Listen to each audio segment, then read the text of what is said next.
On November 27, 2017, in the quiet town of Kurnool, India, an ambulance screeched to a halt in front of a private hospital. Out stepped Swati Reddy, a woman with a composed yet urgent demeanor, supporting a man whose face was gruesomely burned beyond recognition. The medical staff, alarmed at the severity of the injuries, rushed him inside for immediate treatment. Swati introduced the injured man as her husband, Sudhakar Reddy, a successful businessman. According to her, Sudhakar had been brutally attacked by unknown assailants who doused him with petrol and set him ablaze. The doctors, realizing the gravity of his condition, informed Swati that extensive plastic surgery would be required to save his face. Without hesitation, she agreed, emphasizing that money was no object when it came to her husband's recovery. As the medical team worked tirelessly, Swati contacted both her family and Sudhakar's, breaking the horrifying news. Within hours, relatives, including Sudhakar's elder brother Surendra and their distraught mother, arrived at the hospital. Anxiety and fear clouded their faces as they waited for updates from the doctors.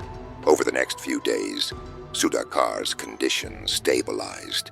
The doctors successfully performed plastic surgery, wrapping his face in thick bandages, leaving him unrecognizable. His injuries were so severe that he couldn't speak, adding a layer of eeriness to an already unsettling situation. The doctors informed Sudhakar Reddy's family that he was ready to start consuming liquid food. His mother, eager to lift her son's spirits, returned home to prepare his favorite dish, mutton curry.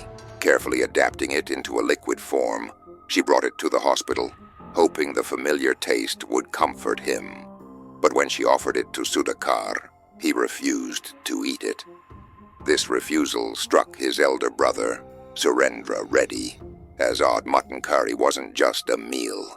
It was a cherished favorite of Sudhakar's. In a moment when familiarity could bring solace after a traumatic attack, his brother's disinterest seemed out of place. Surendra brushed it off at first, chalking it up to the emotional and physical toll of the incident. But as the days went by, other peculiarities began to emerge.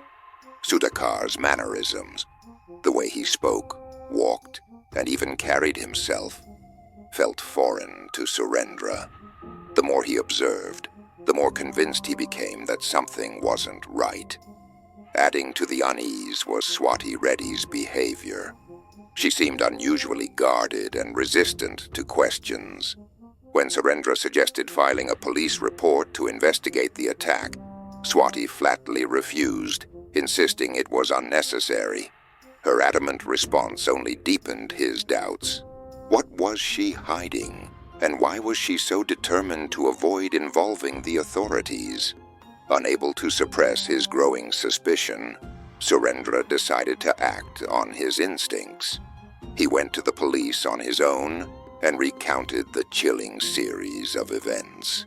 He explained how his brother had been horrifically burned and shared his mounting doubts about whether the man recovering in the hospital was truly Sudhakar. The police, intrigued by his claims, asked him to elaborate. Surendra laid out every observation, from the strange rejection of mutton curry to the uncharacteristic behavior and Swati's odd resistance.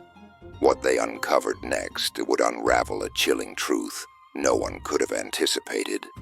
Surendra Reddy's suspicion reached a breaking point when he told the police, "The man lying in the hospital, the one we've been calling my brother, is not Sudhakar Reddy. He's someone else." He detailed his reasons. The man's strange way of speaking, walking, and behaving, all so unlike his brother. Even the refusal to eat his favorite dish, chicken curry, felt like a glaring inconsistency. The police, though intrigued, needed evidence before launching an investigation. They decided to verify Surendra's claim by obtaining the fingerprints of the man in the hospital. With Surendra's help, the fingerprints were secured and cross-checked against government databases, including bank records and Aadhaar documentation. The results were shocking. The fingerprints didn't match Sudhakar Reddy's. The man lying in the hospital, believed to be a son, husband, and brother, was, in fact, a stranger. The revelation raised an urgent question. Who was this imposter, and why had Swati Reddy brought him into their lives, claiming he was her husband? With this damning evidence, the police arrested Swati Reddy for questioning. At first, she maintained her silence, attempting to shield the truth. But under relentless interrogation, Swati cracked. She wasn't a seasoned criminal, and the pressure was too much to bear. Through tears, she confessed. Swati admitted she had been married to Sudhakar Reddy since 2014. Their life seemed perfect. Sudhakar's thriving business ensured financial stability. Swati worked as a nurse, and the couple had 2 beautiful children, a son and a daughter. However, Swati revealed that everything began to fall apart in 2017 when she started suffering from severe back pain. What came next would unravel the life they had built and set in motion a series of events darker and more twisted than anyone could have imagined. Swati brought Rajesh to the hospital, presenting him as Sudhakar. Everything played out as planned. The treatment began, the family gathered, and concern filled the air. But there was one unexpected twist.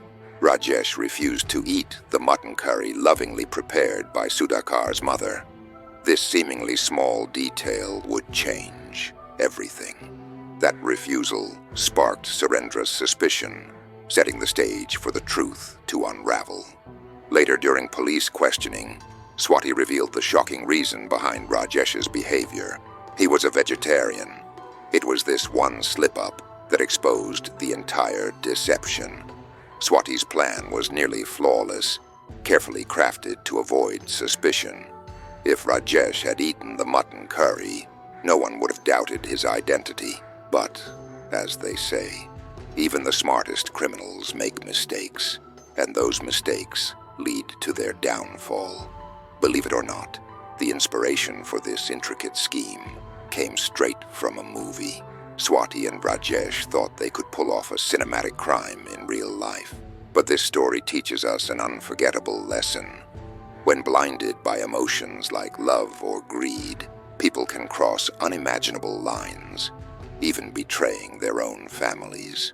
What's your takeaway from this story? Share your thoughts in the comments below. We'd love to hear them. And one final update. After the truth came to light, both Swati and Rajesh were held accountable and faced the consequences of their actions. Justice prevailed in the end.